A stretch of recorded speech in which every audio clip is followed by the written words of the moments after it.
What's up, everybody?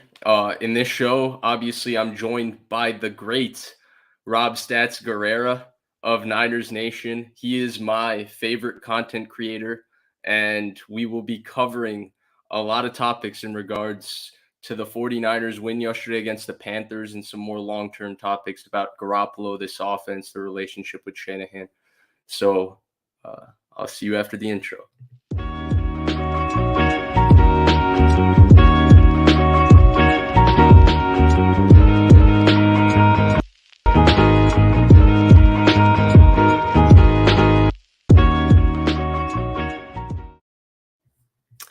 What up, everybody? It's the Vish Kumaran Show, and I'm here joined by my favorite content creator in the Niners content creation circuit. There's a lot of people that do a phenomenal job, but to me, this guy is my favorite guy to listen to when I'm listening to other people. He always keeps it real, he always keeps it authentic, which is what I enjoy. So, welcome to the Vish Kumaran Show for the first time. The man, the myth, the legend from Niners Nation himself. Rob Stats Guerrera, how are you doing?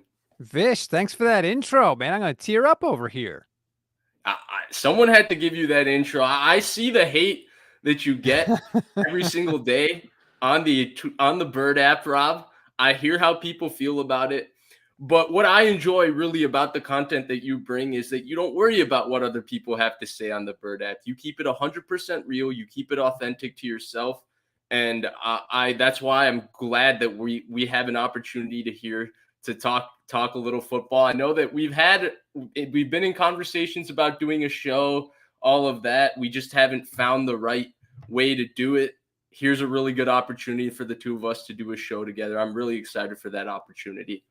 Yeah, let's get into some stuff. All right, let's get straight into it, Rob. Obviously, the 49ers are coming off of a huge win, right? They blew out the Panthers 37-15 like they should have. I think we should get into the most important topics, right? Garoppolo playing well, the injuries, how they'll get started, how things will move forward. I think that's the topics everybody's going to cover. Before we get there, I want to talk about something that I think has really uh, become a relevant topic to me over the last week or so, and that's Charvarius Mooney Ward. We knew he's not been a topic in the sense that he's playing really well. He's played really well the last 2 years. He's continued that stellar play for the 49ers this year. He's been awesome through 4 weeks. He's been great in coverage, great versus the run. You had the stat this morning that I think you quoted from PFF that he's the only corner in the NFL that's top 5 in both run defense and pass defense. But I want to take that conversation and elevate it a step further, right? Kyle Shanahan and John Lynch have signed a lot of free agents over the last 6 years. We're only 5 games into the Mooney Ward experience, but is he the best free agent signing of the Kyle Shanahan, John Lynch era? I think you have to say yes. And again, small sample size, but I mean, his main competition is either Kyle Juszczyk, a fullback, or Weston Richburg, maybe. I mean, Richburg played pretty well, but he got hurt. And the thing is, Ward being a corner is more valuable than those two players. Even though Kyle Juszczyk has been fantastic for the 49ers, he's still a fullback. And so when you look at what Ward has done, how well he has done it, leading the NFL right now in pass breakups with 7 in 5 weeks, just absolutely stabilizing a real area of need for the 49ers, who play in a division, as everybody knows, with Cooper Kupp and DeAndre Hopkins, when he comes back, and DK Metcalf and Tyler Lockett. You need to have a lockdown corner. And right now, through 5 games, Mooney Ward looks exactly like that. Yeah, I'd 100% agree with that, right? We're through 5 games. I wonder what we would have said if you asked me 5 games after Quan Alexander was signed. Is he the best free agent signing? I would not have said that about Jerick McKinnon. Unfortunately, it took him a long time to reach playing 5 games with the 49ers. Weston Richburg, his first year, he battled that torn quad. He was battling it the entire season. He then got surgery and came back and played week 1 of 2019. But 2018, Weston Richburg would be questionable, and then he'll play on game day, just battle. And so he was a good signing, right? But there was that injury concern. I think I would go as far as to say that he is the best free agent signing. The first things foremost is the thing that you said, right? Premium position. He plays corner. The position is inherently more valuable than a fullback, than a weak side off-ball linebacker, it's inherently more valuable than a center, even in this offense where the center is valuable. And then the second thing I would go to is he's outperformed his contract, which I wouldn't say that about any other Niners free agent signing, right? Quan Alexander, even though when you really dug into the numbers, he wasn't the most highest paid linebacker. When he got signed, he got a lot more money than a lot of other guys who he was worse than. Same thing with Richburg to an extent. I thought he was kind of market value. Jet McKinnon definitely was an overpay. You go down the list, you could definitely say that. It's free agency. You overpay. Mooney Ward was not an overpay. In fact, if you look at that contract and you look at how he's played as a number one corner, and the Niners do treat him as a number one corner, right? They put him on press man on DJ Moore and say, lock up DJ Moore, 10 times a game on the outside. Do that. That's what we're paying you to do. And he's been doing that. He played well against Metcalf. He played well against Lockett. He had a very good game week 1. He played very well against Denver. He played very well against Cortland Sutton. He is getting better too. I think that's the most intriguing thing. And then he brings every physical attribute to the position. He's very composed playing the ball in the air. Yes. Niners fans would know this because we had a guy, remember, Chris Culliver used to be great at staying in phase. And then the ball's in the air. It's Culliver and the receiver. It's a 50-50 ball, and Culliver used to just lose his composure and lose himself. Mooney Ward is fantastic at just being composed, playing through the hands of the receiver, making sure he knocks that pass away late. He does it with such class and composure.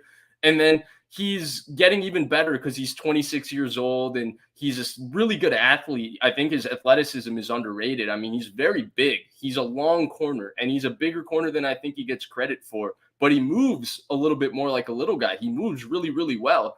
And I think when you put all of that together, you talk about premium position, outperforming his contract already. To me, this is the best free agent signing of the Kyle Shanahan, John Lynch era. And to me, this is the first time they've hit a home run where they've nailed and they've gotten one of their linchpin defensive pieces in free agency. They've drafted Nick Bosa. They've drafted Fred Warner. Another regime drafted Eric Armstead. But here's their signing. Is the man. And it's not easy to do in free agency no matter who you sign, because all these guys have warts in free agency. They don't hit the open market unless seemingly there's a problem. And that was something stuck in my head before the year, because all the numbers, everything you read about Mooney Ward was like, this guy is awesome. And I kept thinking, what the hell are the Chiefs doing letting this guy go? And maybe it's just with Mahomes' big deal there. They just couldn't afford to sign him. But look at it this way. If Mooney Ward was going to hit the market right now, would he get more than the 49ers gave him or less? I think the answer is pretty obvious. He would get much more. Yeah. He would. I think today, if Mooney Ward went to the open market, he would get near the contract of what he doesn't have the accolades, so the numbers may not stack up the same way, but I think he would be touching that J.C. Jackson $18 million a year. Yes. And you brought up the Chiefs, right? They gave kind of a cheaper deal to a safety in Justin Reed. They gave him around 3 years, $30 million instead of playing Charvarius Ward 3 years, $45, which to me, corner versus safety makes sense. Again, it could be the Mahomes deal, but that's the point I think about signing a corner in free agency, right? In my lifetime, the corners that have gotten hype in free agency that aren't the Hall of Famers don't really pan out. Tremaine Johnson, remember the hype? Yes. Tremaine Johnson never panned out. And you can go down the list with corners like that. J.C. Jackson this year. And my thing with corners always is if you have that special number one corner that you want to pay, he never hits free agency because you know that how hard it is to get that special of an athlete. And Ward was kind of under the radar too because the numbers indicated that he played really well. The Chiefs defense put him in a lot of tough spots where he had to pay man coverage, right? And so that led to him also having the occasional game where Jamar Chase has his way with him.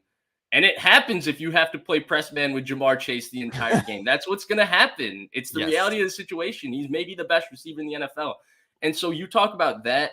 For him to actually come in here and immediately outperform expectations and all of that, it's surprising. It is not commonplace in the NFL. I think that needs to be reiterated too. And it's fantastic. Yes. And you know what? Credit to D'Amico Ryans also for getting this guy, knowing exactly how to use him, putting him in positions to succeed and putting him in positions to help the rest of the defense, right? You talked about it. Sometimes they're like, hey, you're on an island.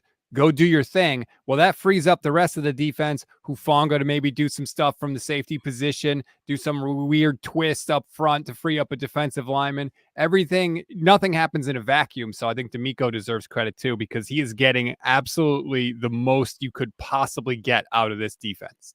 Right. And they're able to disguise so much too, right? Because last year they did disguise very well because D'Amico Ryans is really good at late safety rotations, who they blitz, who they don't. They put 8 on the line of scrimmage every third down to make it tough on the quarterback on who's coming, who isn't. They usually rush 4, but you don't know which 4 are coming. So they do a phenomenal job from that standpoint. And just to expand on that a little bit more, what he's given them is this is the first corner the Niners can truly play press man with since the Jason Verrett was healthy in 2020. Emmanuel Mosley's an off-ball corner. He's also been pressing much better this year, but that's not really been his game. Charvarius Ward's game is at the line of scrimmage, me and you, mano y mano, let's do this thing. And unlocking that has given this defense a different element of disguise. It's allowed them to play man more in high leverage situations as well. It's very exciting. Yeah, I thought Kyle Posey had a good tweet. He said if it was 3rd and 86, D'Amico Ryans would still blitz. And part of the reason he's able to do that is because of guys like Ward. Right. And, of course, the entire secondary. Unfortunately, Emmanuel Mosley got hurt. We will touch on the injuries. But, yeah, Mooney Ward has been outstanding for the Niners. And I think we both agree he's the best free agent signing of the Shanahan Lynch era. Yep, I would agree with you there. And hopefully there's more to come. Hopefully they get on a roll now. We've had some duds. Let's get going. Right. And so let's go to the next topic, right? And to me, this is a Rob Guerrera special because you pulled this from the broadcast. And I usually think I have a keen ear for these kinds of things. I'd like to think so, but I unfortunately did not catch this on the broadcast. Luckily, you did. And to me, this conversation, the reason I enjoy talking about it with you is what I mentioned at the beginning of the show. I appreciate how authentic you are. And I know that you aren't afraid to delve deeper into this topic just because it's an uncomfortable topic to talk about after a Niners win, right? To talk about the relationship between coach and quarterback that's created so much, I would say, divide within the fan base. It's created a lot of controversy. It's been 5 years where every single day, not just you and not just me, but every 49ers fan is discussing this. Yes, freak stomp. Richard Sherman was a Lynch era signing. He should have definitely been mentioned in the previous topic. That's my mistake. Agreed. You're absolutely right about that. But he played at an all-pro level, so yeah, that's our bad. Yeah, he was second team all-pro. But going back, Rob, you pulled from the broadcast that Jimmy Garoppolo told the broadcast, and Jimmy Garoppolo is not known to say a lot. And usually when he does say a lot, it's a lot of it is what it is, wry smile, one of these. So when he says something meaningful, my ears always perk up because it's something Shanahan talked about in his presser with Greg Papa before the game. He said this about Nick Bosa, and I think it actually applies for all people in life. He said when somebody really quiet actually says something, it's always really cool to me because it's more meaningful when they say it because you know that they only say things out loud that they really think about. And to me, this was a very thoughtful statement from Garoppolo, something we don't get a lot of. And he told the broadcast basically that, him and Shanahan are speaking the same language and they're on the same page. And this is the best relationship that they've had and et cetera. I'm going to just give you the floor. What was your thoughts on hearing that? Talk to me about where you think this relationship is. How do you think this relationship will grow during the season? And then ultimately, I think we're going to talk about something eventually, which is Garoppolo's future. But just talk to me about what you felt when you heard that quote from Garoppolo. Well, I was really surprised. And the biggest reason is because remember where Jimmy Garoppolo came from. He grew up in the Patriots organization.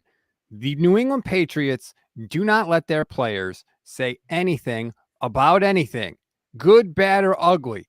There have been times when Patriot players have publicly praised teammates and then gotten called out by the team for publicly praising a teammate. That's how tightly the Patriots like to keep their grip on their players when it comes to speaking with the media. Jimmy Garoppolo grew up in that organization. He grew up behind Tom Brady, who never says anything in the media. He Jimmy Garoppolo, that is, knows how to answer questions without saying anything. He's done it for largely his entire 49ers tenure as well, except this year. This year, something is different about Jimmy Garoppolo.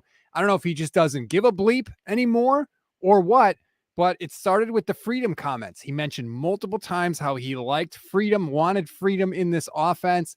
He gave an interview with Tim Kawakami where he basically blew up Kyle Shanahan's spot. He told Tim Kawakami he didn't want to come to training camp with the team this year. He wanted to stay in LA rehabbing. That's the complete opposite of what Shanahan said. Kyle said Jimmy can leave training camp if he wants. No. Garoppolo says the 49ers forced him to be here. So Jimmy is smart enough to not say anything, and he's saying things now, which I think it's a change. And whenever anybody acts differently from a way they've always acted, I always wonder why. And so for Garoppolo to tell the broadcast team that his relationship with Kyle has taken big steps and that they're now speaking the same language, I was stunned by, because what's taken so long? And what was the relationship like before those steps were taken? I felt like there was so much more meat on that bone that I wanted to be able to pick at, because that's fascinating to me that something changed, and yet Kyle and Jimmy supposedly think things are better now, yet Jimmy's like just throwing stuff out there like truth bombs left, right, and center. Right. And yeah, that was a lot, right? You delved in a little bit with the Kawakami. I want to touch on that. But the first thing I want to talk about is the honesty from Garoppolo and him being forthcoming, to me, is quite interesting. Obviously, it's a little bit away from his personality. I do think that he also gets away with saying a little bit less, not only because of the Patriot way, because there's a few things about him that aren't truly Patriot way. For example, if you ask Jimmy Garoppolo about his injury, he'll always answer, it's That's not true. fully 100%. It's getting there. No Patriot in the history of Patriots under Bill Belichick will ever respond to the injury question. There was the infamous Mac Jones presser most recently after his ankle. He was like, my ankle is getting better. I'm going to do everything I can to get back on the field. Mac, how's your ankle? My ankle is getting better. I'm going to do everything to get back on the field. Mac, how long do you think it's going to take? My ankle is getting better. He did this repeatedly. It was a little on to Cincinnati gig. And so Garoppolo is different from the Patriot way, where I do think he gets away with it. And I think it's an inherent thing in life, is him being so good looking gives him an advantage because people expect less from him. If you're not as good looking a person, you have to impress people with what you have to say and your intelligence and stuff like that. Garoppolo automatically impresses people, and I think he gets away with that in some of these pressers too, right? You ask him a question, and Jimmy hits you with the, I'm not going to answer this, chin touch smile, and a lot of people are satisfied with that. I don't think they would be satisfied with that answer from everybody else. So I do think he inherently says less because of that. Now, with him talking, I thought this quote in and of itself, the quote itself is interesting, right? Because this is a question I had about Garoppolo itself. When you spend this much time in a scheme, this much time with one coordinator, one coach in one scheme, game planning, different plays against different defenses, Garoppolo has basically seen all the different ways defenses try to attack the Niners offense. He's repped running the different plays the Niners run. There's not that many plays to it. They just run the same plays with different variations and different window dressing to set up for each game. They're not memorizing, like 8 million different plays where one play the receiver runs, you got the X receiver running a post, and then you have the concept side, which is some sort of flat route and with a slant and something like that. They usually rep a lot of these plays where they have their core concepts and they work out of it. And Garoppolo, to me, still made a lot of mistakes. Like a guy that was still, getting used to the system. It didn't feel like automatic that you feel with a lot of these veteran quarterbacks who have repped and had a similar system for so long. Usually you see a comfortability. Well, funnily enough, I finally saw that comfortability yesterday. The Panthers defense blitzes a lot. Phil Snow is creative with who blitzes. They get a lot of free rushers. They run a lot of zero coverage. Shanahan talked about it. It's one of the most exotic blitz packages that they're going to study for this year. Yesterday, Garoppolo had every answer for the blitz. He knew where to go. Every time they blitzed, he knew where to get the ball. He knew where his hot was. He made a couple of phenomenal throws down the left sideline, one back shoulder to Brandon Ayuk that was dropped. And then one to Tevin Coleman, that was an absolute dot. I mean, he put it on him. It was a great catch too, but it was a great throw, and it was for zero pressure on 3rd and 4. So he had these answers. And that's where now this quote that you just shared makes things so much more interesting, because I'm watching the game and I'm seeing a quarterback who's maybe the most comfortable within knowing where to go with the football I've seen. And with Garoppolo, we've seen instances of it like that. 2019 on Halloween against Arizona, at Arizona, I thought that was an example of Garoppolo looking like this. And to me, it's been a long time since he's looked like this. So you say that, and then you say they're on the same page. I just ask, what could have possibly changed? How did this change? And then you take it the level further with the Kawakami comment.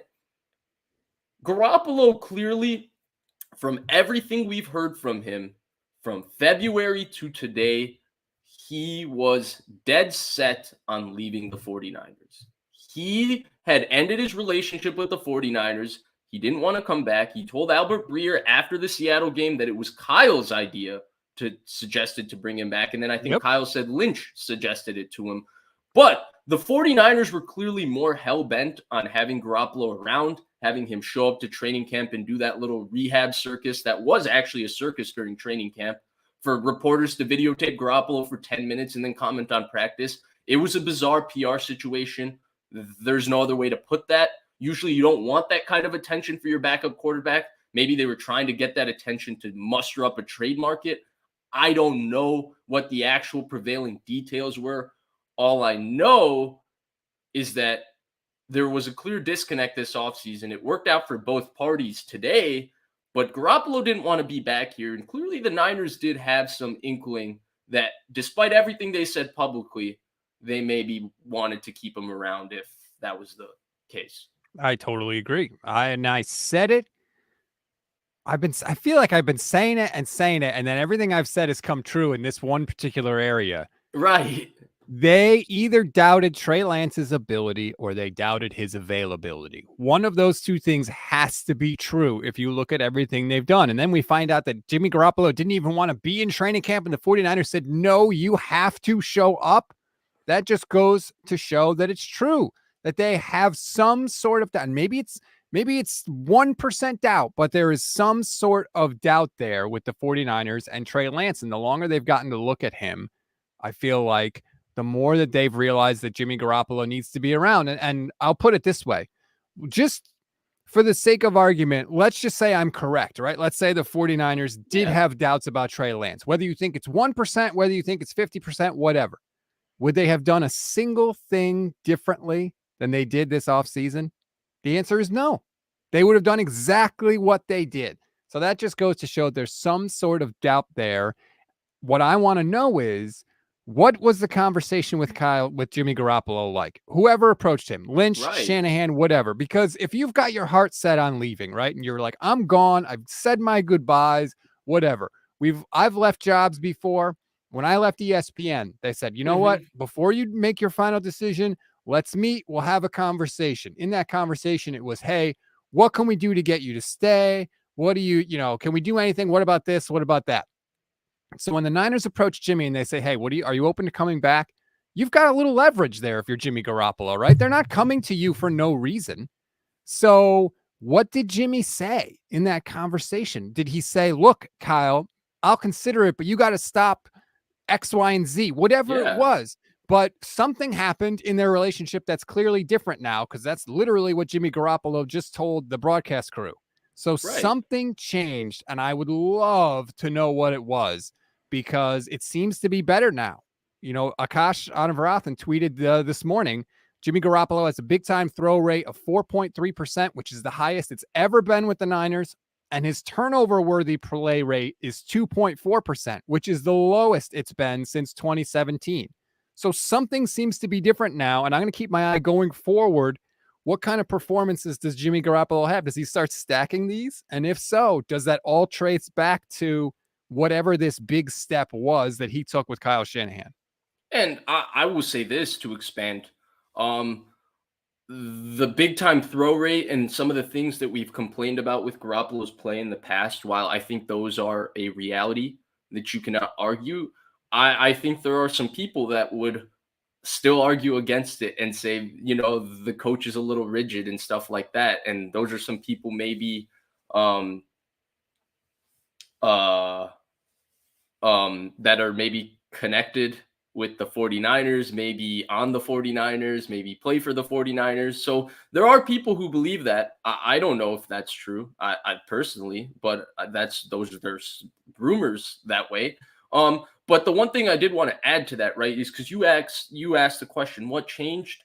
To me, also the thing about the Trey Lance doubt, I think a lot of people immediately hear the word doubt and the number 3 overall pick, who they traded 3 first-round picks for, he doesn't believe in him, blah, blah, blah. I think they absolutely believe in Trey Lance. I think that's inarguable. But there's also a realistic outlook on the NFL, no matter how much you believe in someone. Like tomorrow, Rob, I could think that you are the greatest real estate agent in the world. Even if you've never shown that, I could think that you are the single greatest real estate agent in the world. I would be stupid to let you individually, without showing experience, that you are the greatest real estate agent in the world. I believe to my core you are the greatest real estate agent in the world. But I would be stupid to buy a house from you without having some sort of contingency plan or some sort of making sure that everything is okay, as great as I think you are.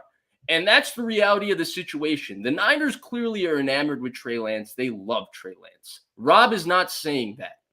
What he's saying is that despite loving Trey Lance, they also understand the reality of the business, the reality of the situation, how good the roster is, the way they had to use him this year, which clearly to me showed that he's a quarterback they were clearly waiting to groom through this year. They talked about this offseason where they hoped the team could carry him early, and eventually through the season, he kind of finds his footing, and maybe he plays better than Garoppolo by the end of the season. He wasn't really going to do that at the beginning of the season. All of those, they gave these little hints that maybe they weren't 100%. They were ready for where he was at, but, maybe where he was at was not today where they needed him to be. That doesn't mean he wasn't going to eventually reach that. And so because of that, I do think that conversation is relevant on why they brought Garoppolo back. And it's a real part of it, as much as you might not want to like to hear that as a fan. And the question is going to remain, because Jimmy Garoppolo is a free agent after the year and Trey Lance is coming back from an injury. What happens beyond this year? Because essentially everything is kind of frozen in place. Trey Lance's development is frozen in place.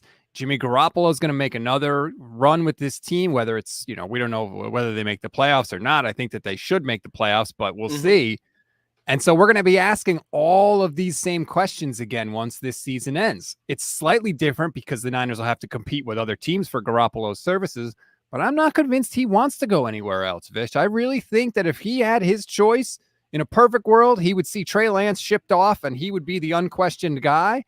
But I think that Jimmy wants to stay in San Francisco. Yeah, and I'm not convinced that the team at this point wants Jimmy Garoppolo to go elsewhere. Yep.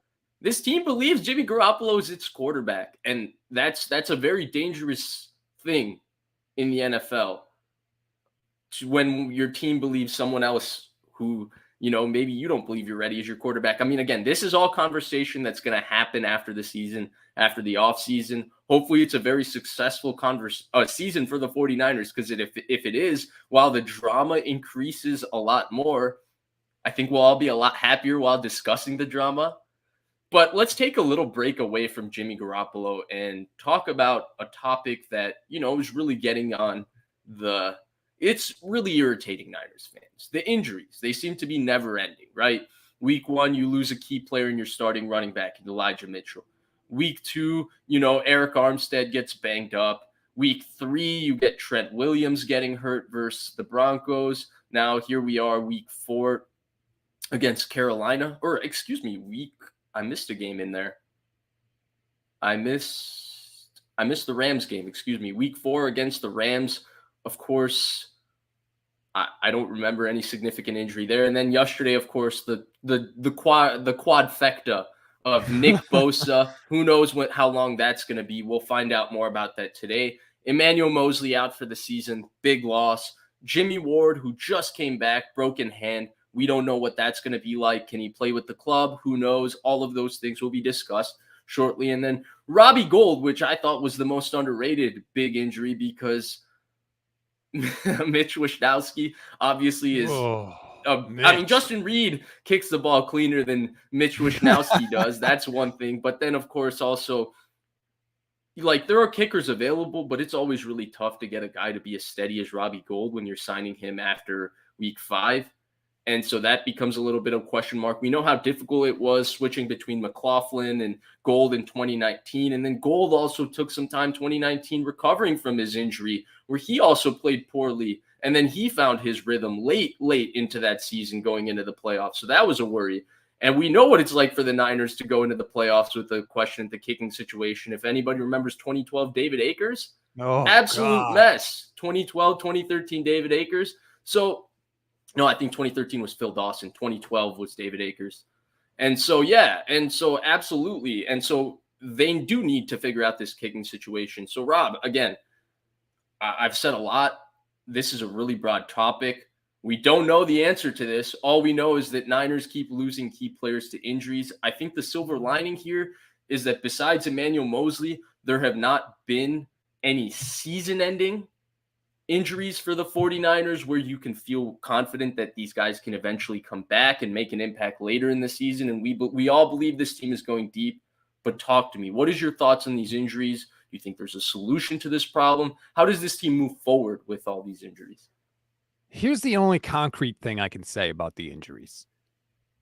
It's not luck at this point. It can't be luck 6+ years into the Kyle Shanahan regime. I don't know why it's happening, but nobody is this unlucky for this long. And I keep repeating it because it's stunning to me, but the 49ers were the 10th most injured team in Kyle Shanahan's first year. And that was the luckiest they have ever been with injuries underneath Kyle Shanahan. They've been in the top 6 or higher every single year since then. And again, that can't be luck. You would have some positive regression. There would be one year in there where they were just like, I don't know, the 12th most injured team, but they're not.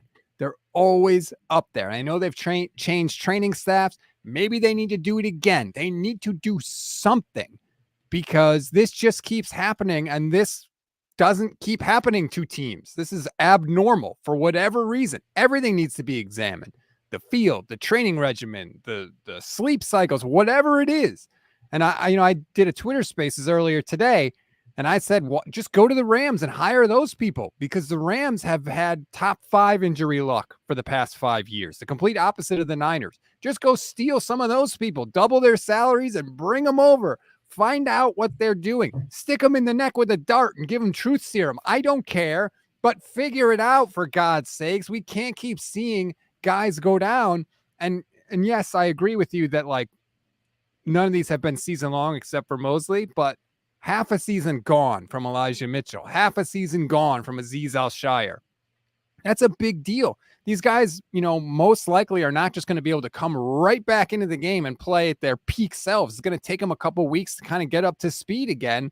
So that has an impact on this team.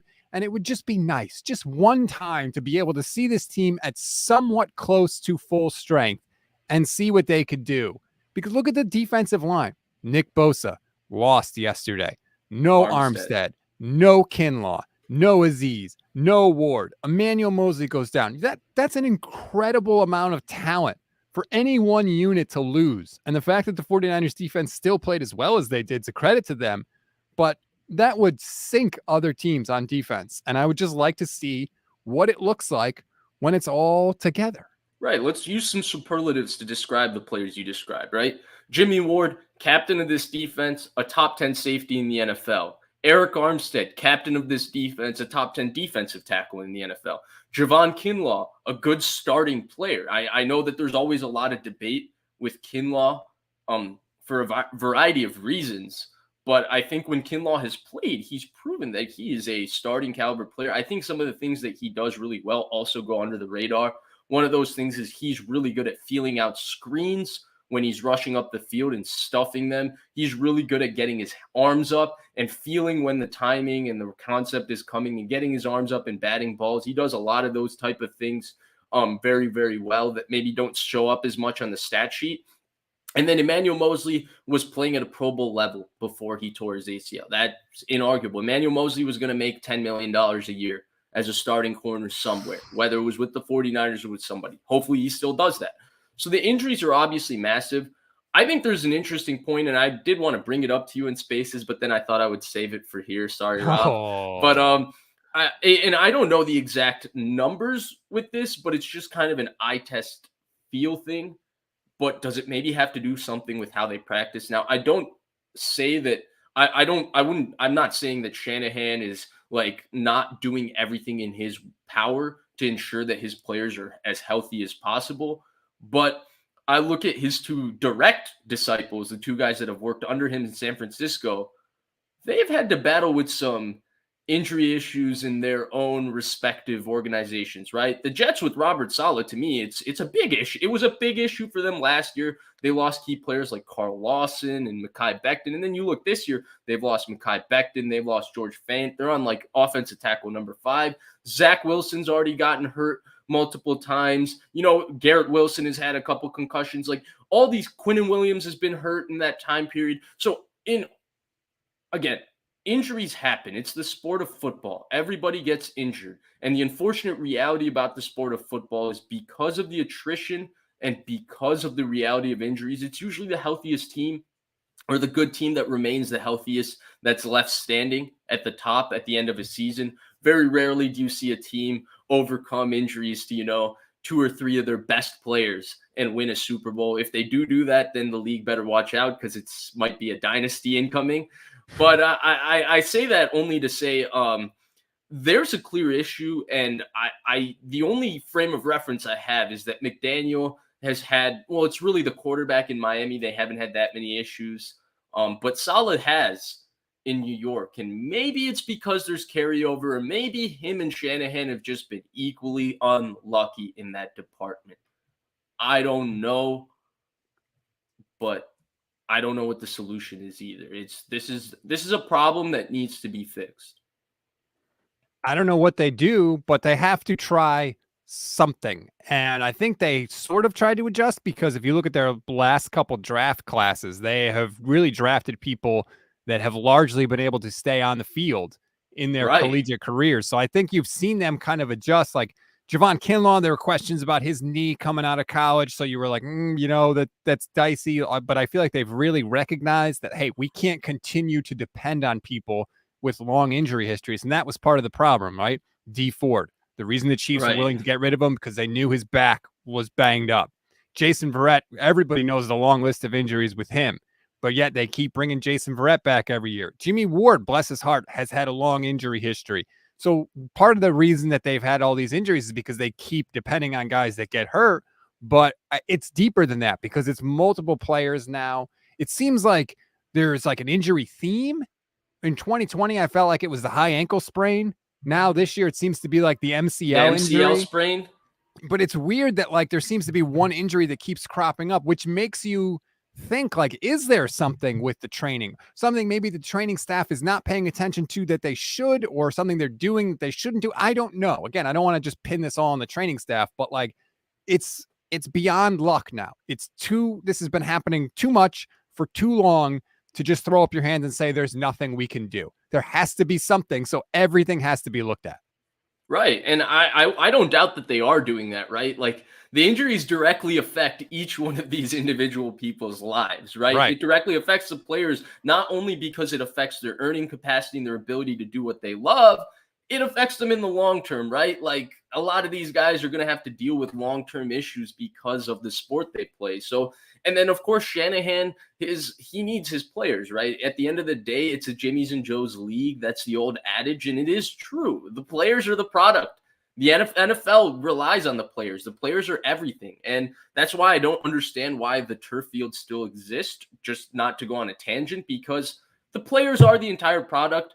And there's so much money in the NFL, and there's so much more money you can make if less marquee players get injured. Why not take that extra step to just maintain regular grass? Maybe cut down the number of events you use your stadium for in order to keep this grass and preserve the NFL, which to me is the best product that any television or anything has to offer on a weekly basis. It's not even close, in my opinion. Apologies to whatever TV show is popular and whoever enjoys that.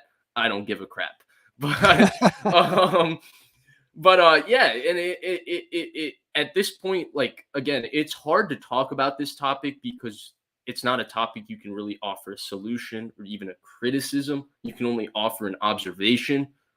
But at this point, the observation is becoming a little bit where, like, damn, are injuries always going to be that one thing that's standing in this team's way, right? Because we're talking about, sometimes some of this stuff with the Niners doesn't make sense to me. With Eric Armstead, the injury that's being discussed is plantar fasciitis, right? It's a 1 year, you're out for the season type injury. It's a long-term foot injury. That was Peyton Manning's big issue. That I think that and the neck ultimately was why Peyton Manning said sayonara after that Super Bowl victory and rode off to the sunset. When you say plantar fasciitis, but then you say Eric Armstead is day-to-day, we got to see him work out, all of that. There's some disconnect to me with the word being used to describe his injury, but the timeline being used to describe that injury. Now, I'm not in the medical profession. I don't know. I'm not acting like I know. All I'm saying is that there's a disconnect with that. And then the other disconnect that seems to exist with all 49ers injuries. And again, I'm not offering a criticism. I'm merely offering an observation. The timeline is always wrong. Yep. These guys always seem to suffer some sort of setback. It seems to be Shanahan says 2 weeks from now, 2 weeks go by. How is that guy doing? Oh, sorry. He suffered a setback, so he's going to be out for a couple more weeks. And he'll give that kind of gruff answer on a Monday, and he'll be like, I don't know. I only tell you what these guys tell me. Okay, you don't know. I don't know what you know. But the point is, the timeline always seems to be wrong. There seems to be issues where guys suffer setback in their rehab. They suffer setbacks in their rehabs with the team. Now, I don't know if that's a direct issue with how the guys are rehabbing or any of that. I don't know, but it's been a theme over 5 years. Yeah, there's a lot of things going on there. So first of all, there's the tried and true football team not wanting to disclose anything about injuries because we don't want to give an opponent an advantage. And Kyle Shanahan definitely falls into that mode, right? He does not want to reveal anything. So he's got that. So that's one reason why he never wants to like fully reveal what the extent of the injury is. I think part of it also is, you know, you do have a message from the trainers that goes maybe to Kyle Shanahan, maybe it goes to someone else and then to Kyle Shanahan, who knows, but then he has to relay that message. So there's kind of like a telephone game that's going on. So there's a chance for the message to get garbled there. And also, yeah, guys do have setbacks, right? So you've got all three of those things. But, you know, I do a 5-minute update for the Niners Nation podcast network called 49ers in 5. I always start it with the practice report.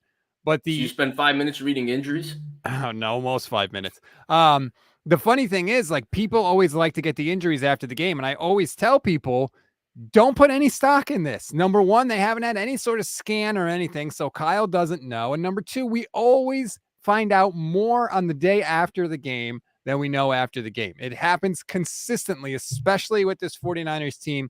There have been times when Kyle Shanahan said, even Eric Armstead, you mentioned him, perfect example. The first time we found out about the plantar fasciitis or that he had anything wrong, Kyle was like, it was early in the week. He was like, yeah, he's a little banged up, but he'll be fine.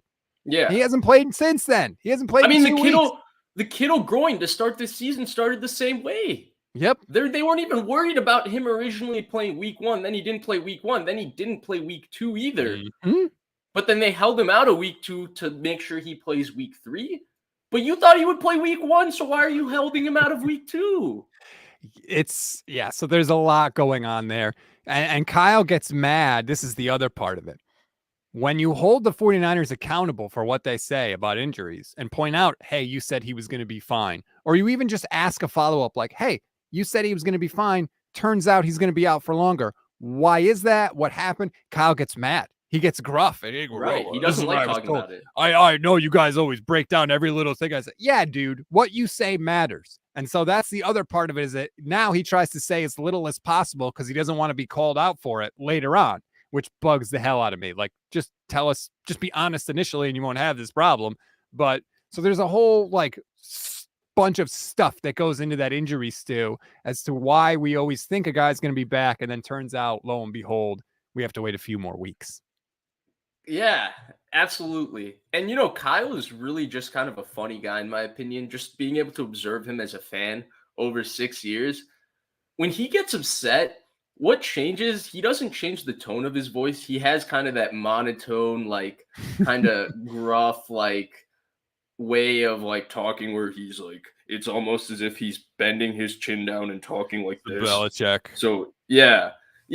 But his cadence and method of talking changes based on how interested he is in the topic. So if you ask him a question that he's really interested about, he'll go on and on with like a very, very similar cadence. He's like, by no means was that perfect, but we're really, really proud of how he's playing. He's been one of our better players. We're really, really happy with what he's doing. And he's had a really good season. Now it's on him to get better. And he'll go on like this cadence where he'll keep transitioning between like now, by no means is it perfect, and he'll just keep using those words to transition. He'll go on and on and on saying the same thing, but it's like he's interested, so he'll talk about it. But when he's not interested, it's very, very curt, very short. And like, it's really funny to me because when the injuries question comes on, he'll rattle off the report with that cadence, and then someone will immediately ask and be like, no, he's out, or he's not playing. He's still not ready. And it'll be so concise, and he will be ready to move on to the next topic. So that's just a funny observation I have about him. Did you ever notice too, like his injury report after the game? It's not really an injury report. It's more of a statement of fact. He'll go, yeah. Jimmy Ward, hand, didn't return. Nick Bosa, groin, didn't return. Yeah, dude, we know he didn't return. We just saw the game. That's not telling me anything.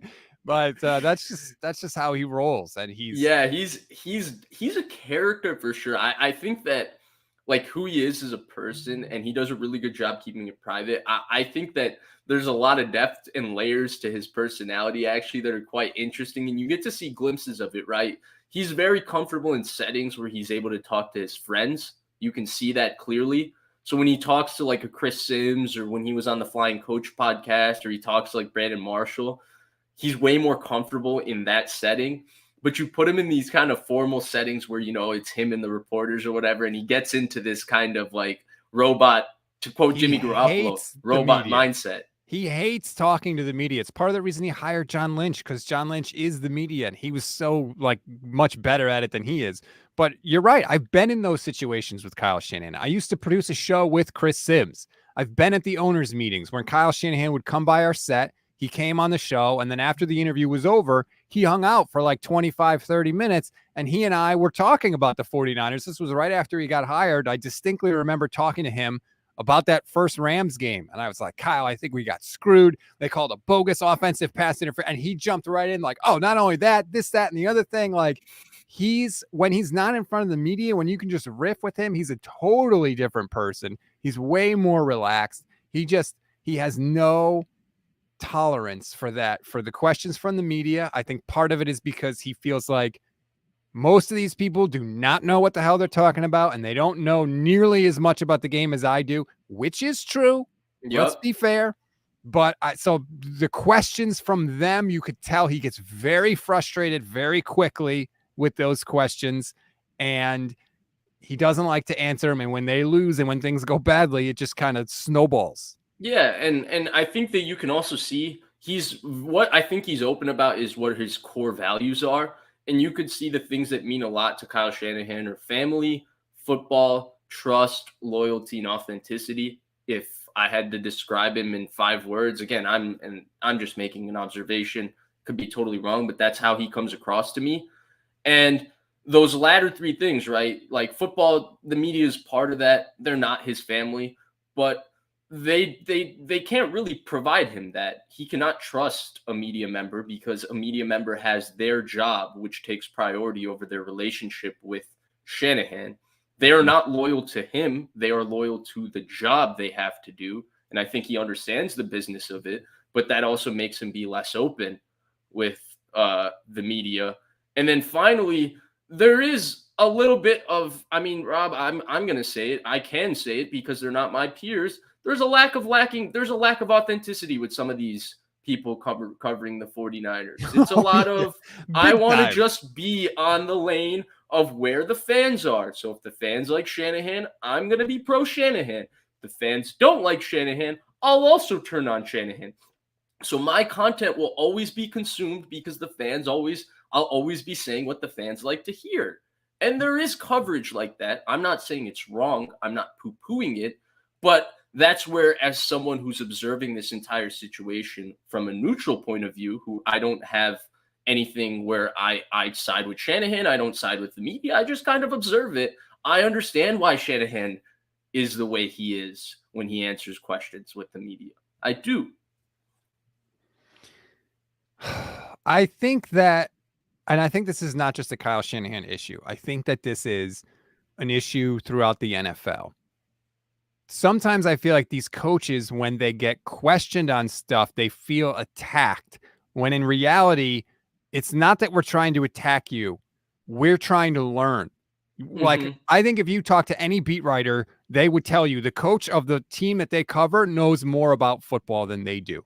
What we want is to be educated. If I see a difference in something that Kyle Shanahan said from Monday to Friday, I'm interested in what the difference is, but I'm more interested in why. I'm not saying, oh, you were lying. Ha, I got you. I'm saying, hey, this is different. Can you explain to me what changed to make it different? I think that most coaches get defensive when in reality, if they just took the time to explain themselves, explain what they meant or explain what they saw, that would change how they felt about the questions and it would change the coverage a little bit. But they feel attacked, and number two, they don't want to reveal too much because they guard all this information like it's the nuclear codes. And so those two things combine to create kind of a negative relationship at times. And you know what? I had a couple more topics planned. If we get to them, we get to them, but screw them because this topic is way more interesting in my opinion. I'd take it a step further because to me, there is a little bit of, I sometimes feel like the NFL coaches and NFL players within the NFL, the people within the NFL, they like to keep football fans kind of dumb. They want them consuming football in a very black and white, quarterback wins, this type of way. And the reason I say that is because obviously I have a great interest in the sport. I have a great interest in the schematics of the sport, the ins and outs of the strategy, how things work schematically, how teams run specific defenses, how they run specific offenses. I have an interest in that. So what do I do to quench the interest I have in there? Not exactly the correct phrasing on that, but we'll run with it. Quench the interest I have, like quench my thirst for interest. I don't know. But I watch coaching clinics. I learn stuff about scheme. I do all these things. I watch these videos and all of that. And you hear some of these coaches in those videos who are part of the media, and they might have a reputation in the media where they're just giving these takes, or they're not that smart, or whatever, or they got fired, whatever. And you really hear them talk about the X's and O's in football. You realize how smart they are, how much they know. And for whatever reason, players and coaches, even when they join the media, they go into this mode where they just turn into media members. They just turn into one of these people that talks in generalities, is a little sensationalist, talks about the game in a very, very, well, he's the quarterback and they're winning, so the quarterback is good. And they talk about the game from that standpoint. And I don't understand it because I'm now introduced to a different side of them when I hear them talk about really deep the X's and O's, or how they play a certain front, or how they play a certain coverage, and how they would fit the run against certain RPOs. Just different topics like that I am interested in, and I've heard them talk about. And yet they give you such a black and white and gray and a very undetailed perspective on the game, and I don't understand that, because one thing, you want to know why? And one thing is, right, like you talked about it, they don't want to reveal too much. But I do think there's a really easy way for all of us to talk about football and enjoy talking about football, because that's what I enjoy doing. That's why I do this, right? I have a full-time profession elsewhere. I do this because I love talking football. I love talking football with all of you. I love talking football with Rob. I love talking about it. So it's all just from a passion standpoint. And that's where I wonder, like, I think there is a place for all of that within sports media and within sports. It's just that for whatever reason, I don't know why coaches are this way or players are this way. I don't know what the built-up culture is with it. I think you are a media member. You have worked for the bigger corporation, so you could probably give better insight. Yeah. Well, okay, so there's two different things. If you're talking about, we talked a little about current head coaches and why they might be reluctant to explain things. But if you're talking about former coaches in the media who now get paid to give their takes, so to speak, I can tell you why they seem to be so much dumber as media personalities. It's because it's a different job. It's not about how much you know. That is not the threshold as to what makes you a good analyst. Mm-hmm. What makes you a good analyst is, can you take what you know, say it in a conversational way so people understand it and can digest it, but also in like 20-second sound bites. So if you're Right. a coach and you know, okay, well, the reason the quarterback did this is because the defense was in this front and he was expecting this coverage in this situation and the safety was going over the top. You can't convey all of that in 20 seconds, especially conversationally, in a way that people that don't have their nose in a playbook can understand. It's impossible to do. So what do? You default to kind of the tried and true, hey, he's the quarterback, he should have seen this, he should understand it. Or you default to blame a defensive coordinator. You default to things that are easy to digest and easy to explain. And sometimes football just isn't those things. Right. But that's sort of where we are. Right. And I think I would agree with that to an extent, but I do think that we're seeing kind of a change in the success of PFF and all those type of companies tell you that football fans want to be smarter. They want to be more informed of the game. Nobody wants to make arguments, right? PFF have kind of changed that culture. But when I went to middle school and elementary school, the lunch table argument, we would be arguing about passing yards, passing stats, these kinds of things. Nobody uses those numbers anymore. When's the last time you've heard somebody be complimented for throwing for a lot of yards? Doesn't happen because everybody throws for yards today. And because of that, now we have these, I don't want to, I'll say BS just because we'll keep it a family-friendly program. This is the Vish Kumaran Show. So I will say you have these BS grades that PFF provides, and now people are using that as their kind of more in-depth, nuanced evaluation metric to kind of provide the basis of their argument. And we see the media do this as well. But I think there's a layer for this where all of this can fit together. I know we're having a conversation totally away from the 49ers and just about the philosophical relationship between media and football. I don't know how many people are interested in this, but the viewers have been growing since we started talking about this. So I guess people are interested in it. But I would say I think there is a lane where the NFL could definitely start to push towards, because football fans want to be educated. They want to be more educated about the sport. They like to be educated by the sports because for a lot of people, football players, coaches, these are their heroes. And for their heroes to teach them something, it goes a long way further, right? If Kyle Shanahan tells you something about football, most Niners fans are going to take that to the bank. Why do I know this? Because I remember when Chip Kelly used to answer questions like an absolute jerk. And he used to talk about the science of their play calling. And he would talk about the science of how they're trying to run so many plays. And there was a science to it, but there was also the counter argument to it that he would completely dismiss. And I remember Niners fans, including myself, quoting Chip Kelly's science as a reasoning why his offense works and why, the other fans are dumb. And even though the Niners are 2-14, Chip Kelly is not as horrible a coach as people say. And so football fans are inherently, to me, made for this kind of conversation. It's just about taking it there. I think that we all would love to be smarter about football, but think about how passionate we are. Like, even there were points in that game yesterday where I am up in front of my TV, hands on my knees, leaning forward, like, come on, Jimmy, let's go. Or come on, defense, need to stop here. Like, that's how passionate we are about this. And think about how frustrated you get when things don't go your way, or you think the offense makes a dumb play call, whatever the case may be. If after the game, you could say to Kyle Shanahan, hey, Kyle, like, what was the thing? Like, why did you pass on 3rd and 1 or whatever the situation is? And he like fully in depth and explained to you and gave that answer. You might not agree with it, but wouldn't you feel better if you just understood the process of how these decisions were made? Right. The problem is we never get any of that. That's a closely guarded secret. And so we end up in conflict with one another. Kyle Shanahan becomes a moron, and Kyle Shanahan looks at the fan and is like, you don't know what the hell you're talking about, because we don't have that actual conversation. But exactly. I agree with you. The audience wants it. We want to be educated. We want to know more. Right. And the entire topics of this show, right, Rob? It's really just you and me doing exactly that. We want to know more, right? We've been taking that time to learn more. We have this conversation. You talked about the going for it process.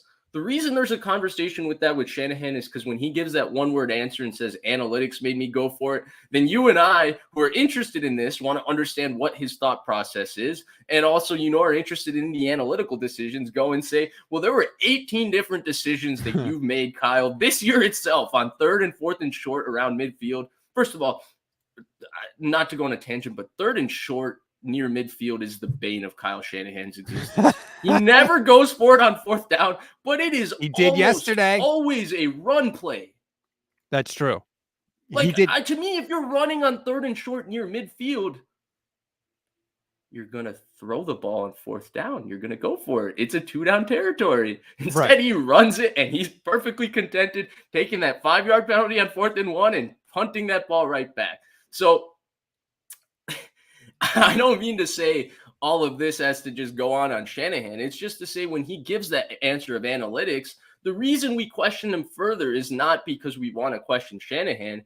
It's because we want to understand the science of why analytics mattered in this decision, like that decision yesterday, which then he proceeded to punt it on 2 separate 3rd and shorts near midfield after going for the one early and then randomly going for the 4th and 9 against Seattle, or randomly going for it very aggressively against Arizona, the one game Trey Lance started. There have been bizarre moments where he just decides, I'm going to go for it on 4th down. So, yeah.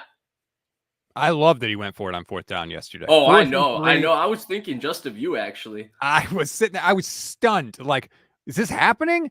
Because think about it. It was 17-9. It was a 1-score game. The Panthers were kind of hanging around. And I just love that Kyle took control finally and said, we're going to dictate what happens in this game, good or bad, whether we get it, whether we don't get it. We're not just going to sit back and hope that our offense can get down here again and hope that our defense can stop them. We're going to be aggressive. And it was an incomplete pass, but you know what? They got the flag. That kept the drive going. Next play, Juwan Jennings breaks off a 32-yarder. 49ers go and score. It becomes 24-9, and the game is over at that point. It was nice to see the 49ers take control. And I like to think, and maybe I'm wrong, but I like to think that our constant berating of the 49ers for these decisions at least played a small part. And here's why I say that. What was the huge topic of discussion this week with the offense? It was George Kittle. Oh, yeah. What happened to George Kittle? We got to get George Kittle. They made an effort to get him the ball. Yeah. The first 2 pass attempts of the game were drawn up design plays for George Kittle. He had 4 targets in the first 2 possessions. All of a sudden, magically, George Kittle got the ball. And the 49ers can say they don't hear anything. They don't listen to that, whatever. I don't care if they ever admit it. But I don't think it's coincidence That's bullcrap. I'm sick of when NFL teams say that.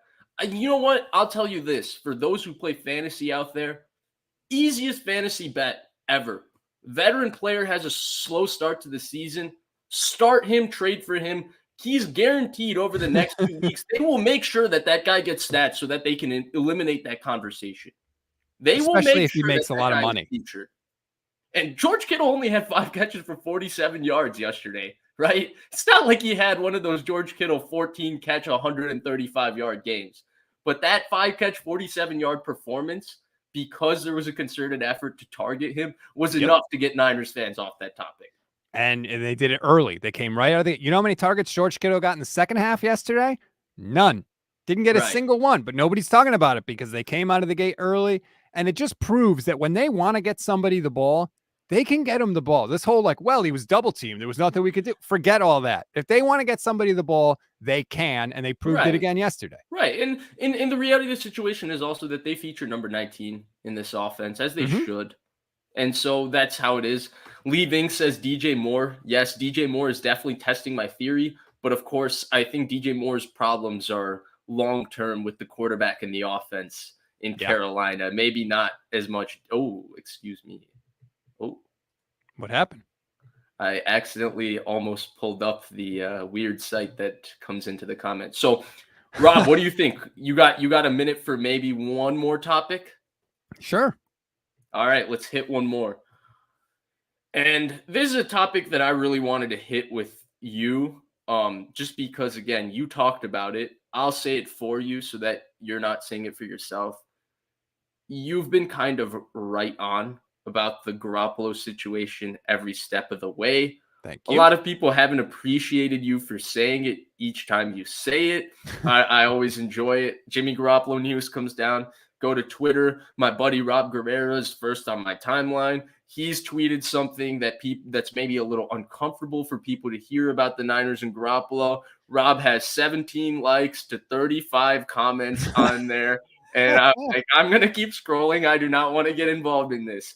But you've been right. And I don't know if people have gone back and given you your props for being right, but I will give you your props right there, Rob. You were right on. So let's Thank take you. this conversation a bit further, right? We're only in week 5. This is going to be a fluid topic of conversation throughout the NFL season, throughout the off season. This will be a conversation. But I want to just have this conversation not that deep on the basis. Could you see a possibility where the 49ers retain Jimmy G? And in your opinion, should they? Oh, I think it's unless he crashes and burns, I think he's definitely back next year. I don't think there's even a question at this point. Look at the way the team is playing. They're still continuing to win games.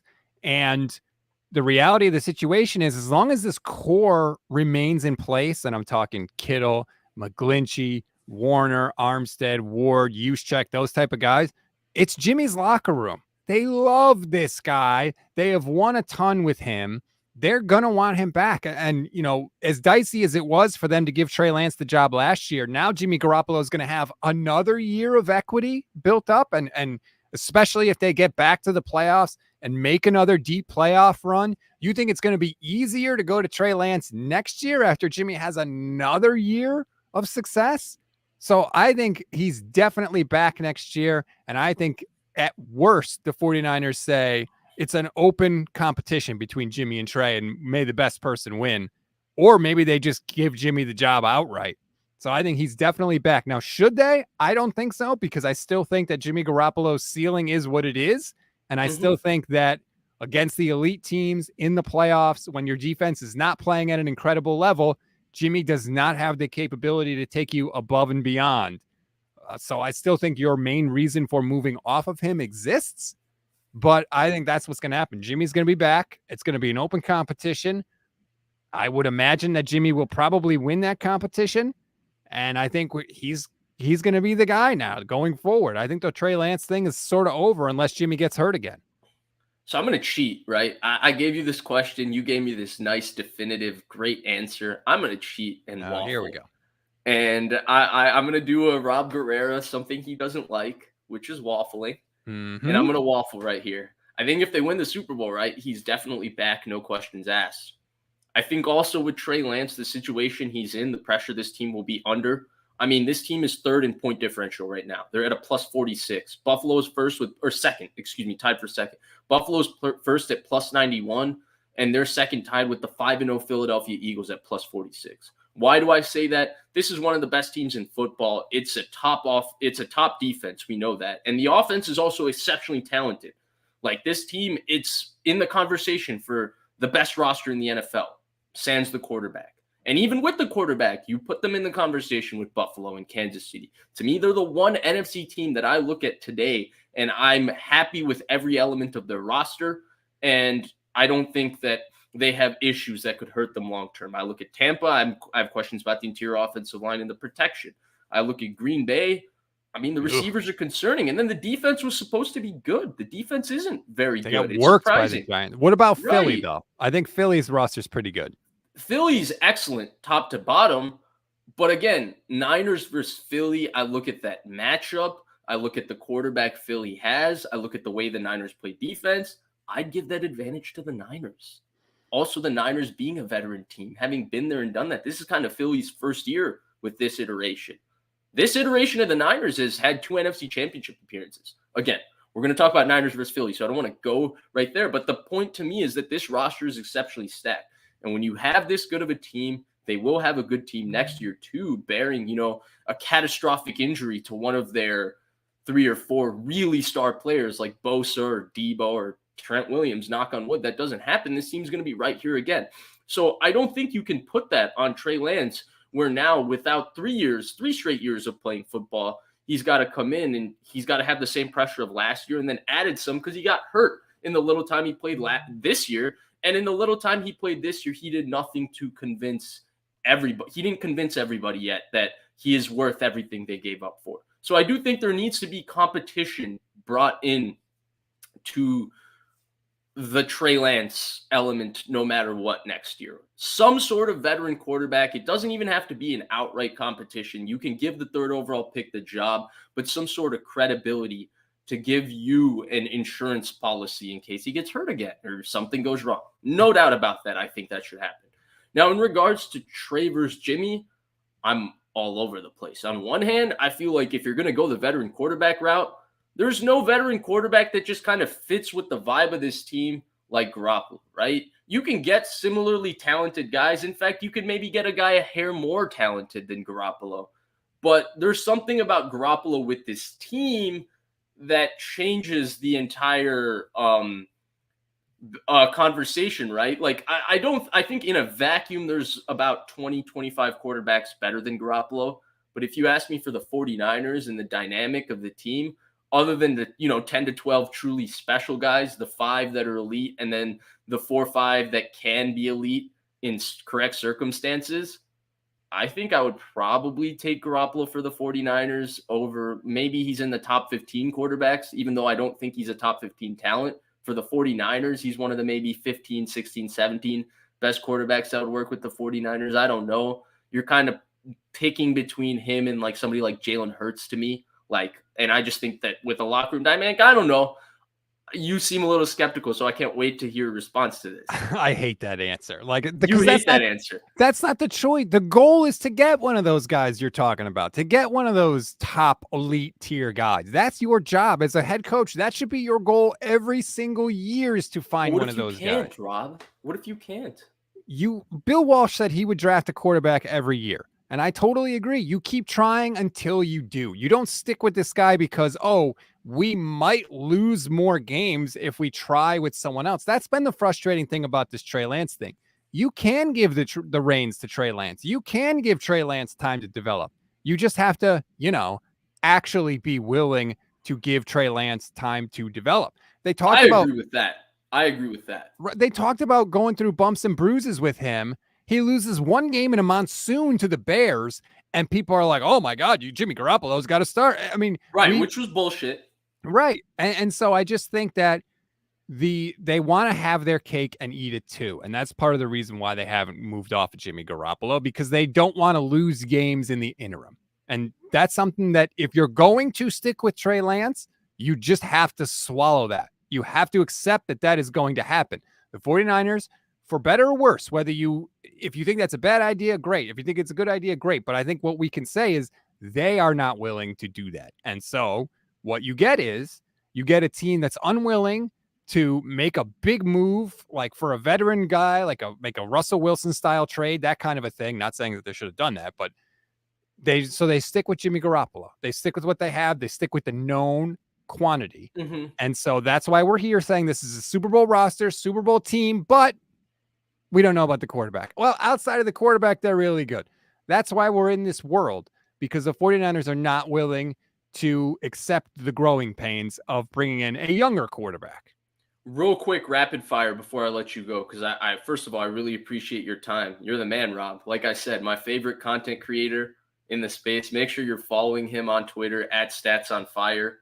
Also, make sure that, you're paying attention to everything the Niners Nation Podcast Network has going on. Let's get that Stats on Fire up here. The Niners Nation Podcast Network has some of the best creators out there. You go with Rob, Levin's fantastic, KP is awesome, Kosh is great. You can just go down the list. I know I left out Leo, Jason Aponte. Everybody does such a good job. Who? Michelle Majuk from NFL.com. Oh, absolutely. Absolutely. She's also a little bit like you, Rob, where she's unafraid of the mob. She goes head to head. I love it. Definitely does a fantastic job as well. I'll ask you this rapid fire then, right? You just talked about this. And where I kind of fall, because I haven't really said this on YouTube too, is that I agree with you actually in that extent. Where I think things should go and where I think things will be is totally different. Like, I don't think there's any reason to be disappointed in Trey Lance right now. I think Trey Lance has looked every bit as what we expected Trey Lance to look like. So I don't think there should be any disappointment or any buyer's remorse or anything. Just let the kid play. I can call him a kid because he's 2 months younger than me, finally able to do that. So I wanted to say that once, just because all, the great media guys do say that. But no, actually just let him play. We'll find out where he is. And if he is not that guy, then we'll have to deal with that situation then. But we don't have that frame of reference. So I'm totally okay with him from that standpoint. Where I think it's a little bit confusing is, and I think this is going to be the conversation, and I promise it's going to be week to week a change. We're going to ride this roller coaster the entire week until we ultimately see where the Niners season ends. But there's a question that I've started to question the last 2 weeks that I was so sure about until 2 weeks ago.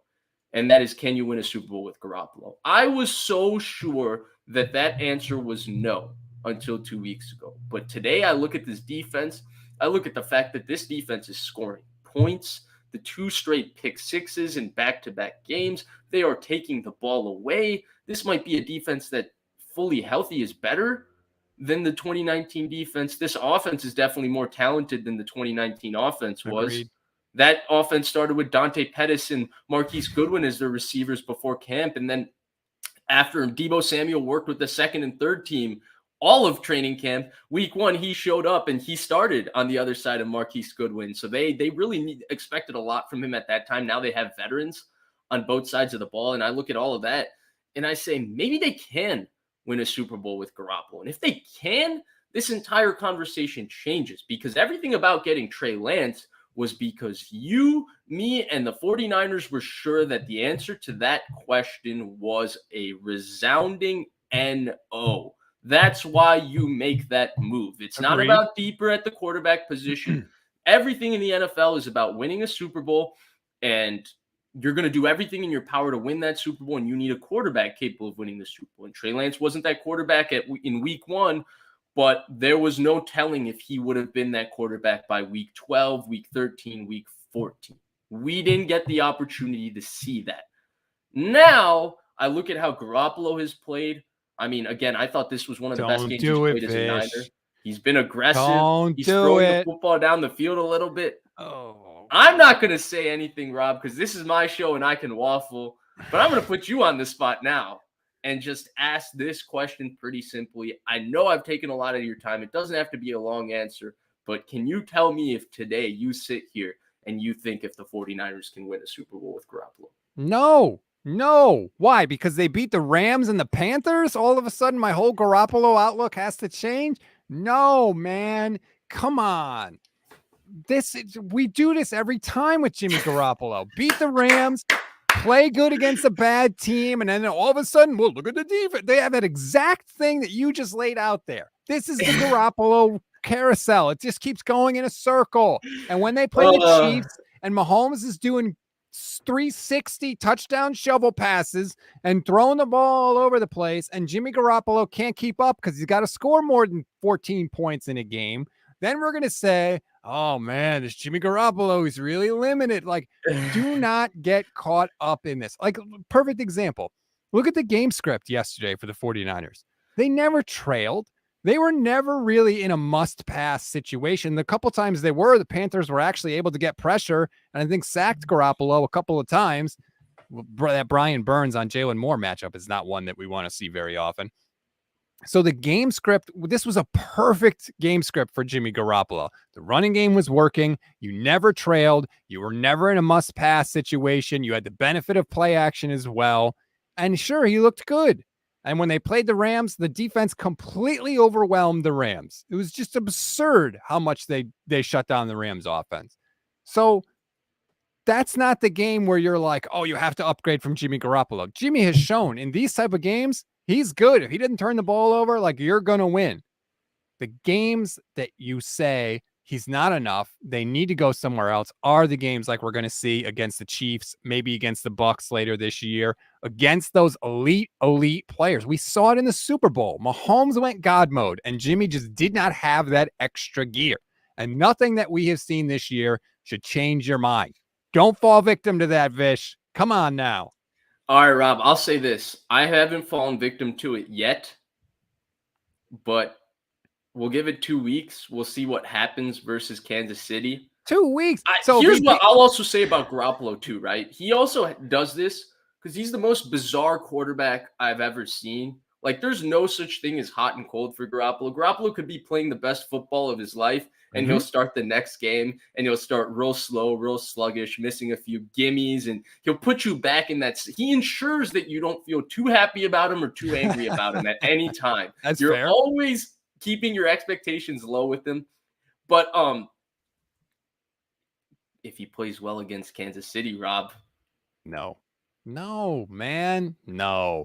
What you're telling me is that you think that Jimmy Garoppolo at age 30 in year 6 with the 49ers has somehow unlocked this never before seen ability to transcend where he has been as a player his entire career. That's what you're telling me.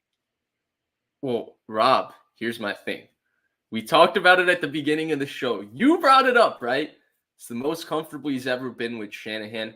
I've wondered for years where that improvement has been with Garoppolo. Why he doesn't look like a quarterback. I mean, first of all, most quarterbacks would kill to have Shanahan, but to have Shanahan for 5 straight years in one location. Yep. Usually, I mean, look at Kirk Cousins. Anytime you give him a system for 2 or 3 years, the wins and losses, that's a team result. But the stats are 70% completion percentage, 35 touchdowns, 6-7 interception. He looks like a quarterback that's in complete control and command of his offense. And to me, Kirk Cousins is kind of the line of doom. If you're above Kirk Cousins, I believe you can win Super Bowl with that quarterback. If you're below Kirk Cousins, I don't think you can win a Super Bowl with that quarterback. Obviously, Garoppolo falls below Kirk Cousins in that standpoint. He clearly does. But at the same time, Rob, maybe this newfound mix is something. Jimmy knew where to go with the ball. He had real good answers. He was real decisive against Carolina. They have a real good week at the Greenbrier. I think Atlanta's a subtly tough game for them with the East Coast, but mainly because of the Atlanta run game. I'm going to talk about this more during the week, but the Atlanta run game, it's creative, it's special, it's well coached. They block really, really well. They make that run game work, and if they have to play without Kinlaw, Armstead, and Bosa against Atlanta, it could be trouble versus that run game on the road. Atlanta has competed in every game. They're actually a team that's much better than their record says. So I do think it could be a little tough game because of that. It's a silent trap game.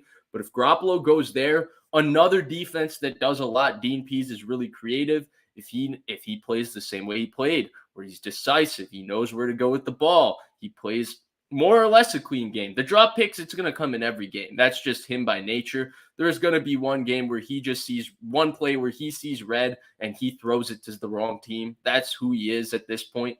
But if he does that and then he plays well against the Chiefs, you give me 3 Jimmy Garoppolo good games in a row, which, Rob, in my 5 years of a Niners fan, I've been a Niners fan for much longer than my 5 years, but 5 years of watching him, I've never seen 3 good games in a row. Oh, Rob, I'm gonna lose my reality and I'm gonna jump right into the bandwagon head first, and I will be driving that bandwagon. Hey, look, good. That's why we follow sports, right? For hope. We want hope. And for the record, I'm not rooting against Jimmy Garoppolo. Never have, never will. He's the quarterback he's the quarterback of the team that I bleed for, right? I want him to complete every pass and throw for 1 million touchdowns every game. Now, just because I don't think that's going to happen doesn't mean I want it to happen. So I fully understand if you want to jump aboard the hype train and get on board and get on the bandwagon and believe, go ahead, great. But if you're asking me what I think, I'm going to tell you what I think. As you know, as you said, I don't think that he's going to be anything more than he's been. I don't think it's fair to ask him to be anything different than he has been at this point in his career. He is who he is, like you said. Perfect illustration against the Panthers. He throws the ball basically right to a defender. It's dropped. The next play, he's got a guy in his face. He throws it over the middle to Kittle. Absolute dart, perfect placement. Kittle catches it like back-to-back plays. One play, he looks like he's never played football before. The next play, he looks like, oh my God, this guy's a friggin' stud. That's just who he is. And so you can say if he has a good game against Atlanta, you can say if he has a good game against the Chiefs, that's fine. This guy is who he is. It's not going to change. We have to ride the roller coaster. Just put the little bar down, buckle the seatbelt, and we'll just go along for the ride because this is what it's going to be. We're going to have this exact conversation 3 weeks from now, 5 weeks from now, 8 weeks from now. And there you have it. Rob Guerrera's take on retaining Jimmy Garoppolo and whether they can win a Super Bowl with him today is they were who we thought they were, and we let them off the hook. Denny Green on you. They are who we thought they were. Green. But Rob, I've taken an hour, 25 minutes of your time. I also actually do need to get back to work. I think I'm going to stick around and just answer a couple of questions. I really appreciate you coming on. This was a fantastic show. Hopefully we can do this again together soon. But I always love coming on with you. To everyone out there, this is my favorite content creator. Make sure you're following him on Twitter @StatsOnFire. Make sure that you are subscribed to the Niners Nation Podcast Network on all platforms. That you're subscribed to them on YouTube. I know Rob's been kind of a big deal. Like, I'm actually shocked I could even get Rob on a Monday because I see Rob is Kay Adams's premier guest on Mondays. So like, this is a big get for me personally to know that me and Kay Adams are competing head to head for Rob Guerrera's time on a Monday. It's a big deal to me. Oh, please, Vish, come on. We're all in this together. It's an awesome 49ers community. There's plenty of us out there. And I'm a big fan of yours as well. And I agree. Hopefully we can do this again soon. I had a lot of fun. All right. Awesome. Thank you, Rob. And have a great rest of your day. And appreciate, again, you giving so much of your time to us. Anytime. So I'm going to real quick transfer this. And I'm just going to, I do have to get back to my job, which I've somewhat taken a lot of more time than I anticipated on my day to do the stream. I did want to answer a couple of the super chats. I did see them. And then maybe a couple questions before I go. Thank you so much for joining, everybody. I really appreciate it. Please like and subscribe. I don't know how much people like the show, but if you did, please comment down below. Anything we can do to improve the show.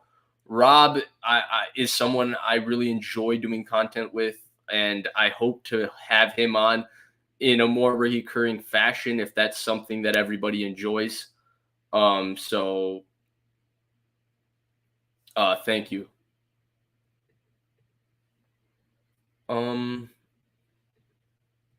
Just wanted to get to the super stats chats real quick. So Corey Soto, my fault. I've gone a little delirious. So we just wasted 3 firsts for a guy that's averaging 1 TD a game. Trey Lance thing is already over. I hope you are wrong, and I think you are high off beating bottom feeders. So the Trey Lance thing is absolutely not over. I hope that Rob and I discussed that. I think he did a very good job of discussing that. Maybe I didn't. But yeah, the Trey Lance thing is absolutely not over. What about Trey Lance has been something that he wasn't promised. His work ethic has been everything they've wanted. His will to get better. He works his ass off in the offseason. He's clearly every bit as smart as they said. His professionalism has been off the charts. So Trey Lance in a lot of ways has definitely lived up to the exact thing that people thought he would be before the draft. Again, he just hasn't had a chance to play. That chance will eventually come. There's no reason to write him off today. There's also no reason to say he's going to be a great player today. We don't know, but the enjoyment comes from being able to watch him. And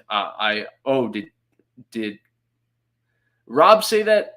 I think Rob meant the Trey Lance thing is over from the standpoint of you just give him the starting job and you move on and move out of the way. I think with year 3, just stuff with the contract decisions and all of that comes in, there's a lot of variables where, there might be, oh, maybe he meant for this year. I don't exactly remember the context. I thought I had a pretty good memory, but I'm starting to get proven wrong on quite a bit. I'm forgetting a few things. Maybe it's age. I've also become old. I don't know.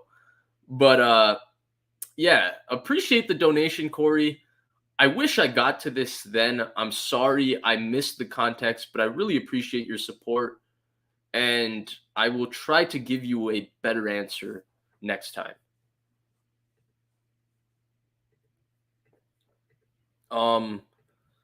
Carbajo asks, 100% you give a very different take. Yours matters. I really appreciate that. Again, I'm sorry I missed the context, but I really appreciate you saying that. For me, I try to value being authentic and just giving my opinion. I think I can also afford to do that just because I don't have any professional responsibilities with streaming. It's just a passion of mine. I really enjoy doing it. I enjoy communicating about football with all of you. It's what makes this fun. So thank you for your support, and I appreciate each and every one of your supports. And then finally, the last question we're getting to today, and then I do have to go. Again, I appreciate all of your support. I will be back later this week to talk about the Niners Atlanta game and see how I feel. But would I do a roundtable with other 49ers commentators and analysts? Absolutely. They all do a really, really good job, and I would be 100% in to do it with Grant and Jason and Rich and all those people that we did it with before that Jason set it up. The one difficulty with doing that big of a roundtable is that it just becomes too many people maybe for one show. And it's not that everybody doesn't do great content. I think it's that everybody does do really, really great content. And I think that becomes a little bit hard for everybody to be able to share their opinion because everybody has busy schedules. There's a lot of time constraints. So if you put 4, 5, 6 people in the show, nobody is really able to have a conversation, and it turns into everybody just gives a 2-minute take on a topic, and then you move to the next topic. There's not that authentic debate and discussion, which I think genuinely makes a show. In fact, I think that it's better for a show if you have 2 people with different lines of thinking. That's what I think made Grant and I in our show successful. And I think that's what makes Grant successful in general. It's the fact that he brings on people. If you look at the variety of guests he brings so many people with a difference of opinion, and he's able to create a great show with them, which is a testament to how good he is in terms of being able to navigate. And I know how hard it is to do a show by myself, by the way. So it goes even further for how talented he is at doing that. But then he's also able to communicate with his guests in a way to make them comfortable and make them comfortable in what they have to say. So that would be the one reason I would maybe be a little hesitant to host the entire roundtable, but I would love to do a show. Yeah, I'm open to doing a show with other content creators. It just depends, again, on their timing and their schedule and, of course, everything like that. But I hope to have more guests on the same way I had Rob on. Again, thank you so much, everybody, for joining. It's really fun to have all of you in here. Appreciate all of your support. Again, if you have any feedback, I'm still new to this type of format for the show. Let me know, and I'll definitely try to address it just because I don't know how well these shows are going right now. So I would appreciate if you guys could let me know as much as possible, just what works, what doesn't work, so that I can try to format I could do a show around what works. And so, but otherwise, I really appreciate the support. Please like, subscribe, and I will be back very, very soon, later this week, to talk more Niners.